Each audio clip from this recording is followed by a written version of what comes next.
عبداللہ سعودیہ سے۔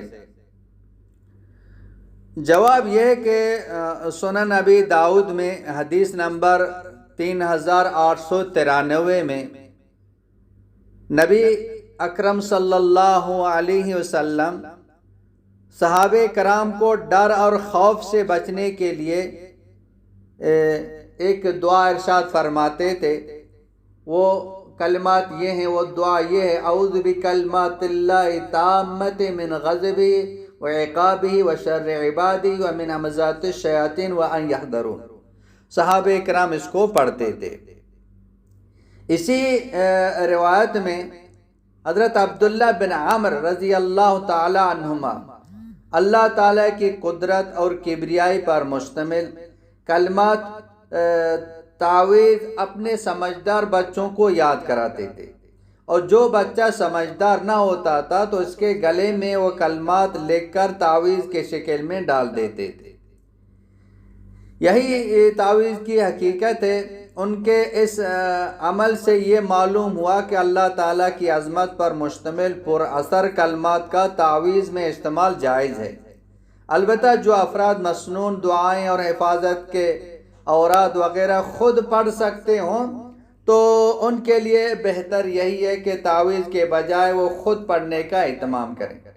باقی حدیث میں جن تعویذ کے استعمال کرنے کی ممانعت آئی ہے، اس سے مراد وہ تعویذ ہیں جن میں شرکیہ الفاظ استعمال کیے جاتے ہوں، یا اس کے مؤثر بالذات ہونے کا عقیدہ رکھا جاتا ہو، یا کلمات مجہولہ یا نامعلوم منتر اس میں ہو، تو ایسے تعویذ کو استعمال کرنا جائز نہیں ہے۔ فقہائے کرام نے نصوص میں غور فکر کر کے تعویذات و عملیات کے ذریعے علاج کرنے کو چند شرائط کے ساتھ جائز قرار دیا ہے۔ نمبر 1، ان کا معنی مفہوم معلوم ہو۔ نمبر 2، ان میں کوئی شرکیہ کلمہ نہ ہو۔ نمبر 3، ان کے مؤثر بالذات ہونے کا اعتقاد نہ ہو، یعنی یہ تعویذ ہی مجھے شفا دے گا، یہ عقیدہ نہ رکھتا ہو۔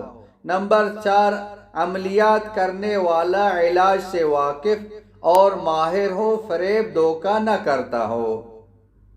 لہذا ایسے تعویذ اور عملیات جو قرآنیہ، ادعیہ معصورہ یا کلمات صحیحہ پر مشتمل ہوں، ان کو لکھنا، استعمال کرنا، ان سے علاج کرنا شرعاً درست ہے، کیونکہ اس کی حقیقت ایک جائز تدبیر سے زیادہ کچھ نہیں ہے۔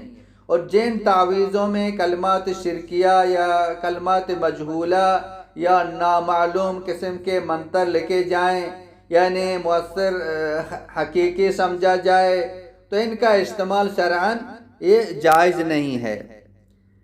امام بخاری رحمۃ اللہ علیہ کے استاد امام ابو بکر ابن شیبہ رحمۃ اللہ علیہ، اس نے ایک کتاب لکھی ہے المصنف کے نام سے۔ اس نے ایک باب قائم فرمایا ہے۔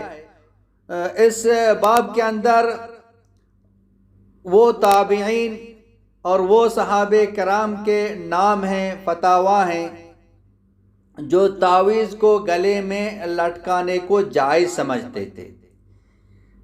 نمبر 1، حضرت محمد بن سیرین رحمۃ اللہ علیہ۔ نمبر 2، حضرت عطا بن ابی رباح المکی رحمۃ اللہ علیہ۔ نمبر 3، حضرت ابو جعفر محمد باقر رحمۃ اللہ علیہ۔ سیدنا سعید بن جبیر رحمۃ اللہ علیہ۔ یہ حضرات وہ تعویذ جس میں شرکیہ الفاظ نہ ہوں اور جس کا معنی مفہوم معلوم ہو، تو اس تعویذ کو گلے میں لٹکانا یہ جائز سمجھتے تھے۔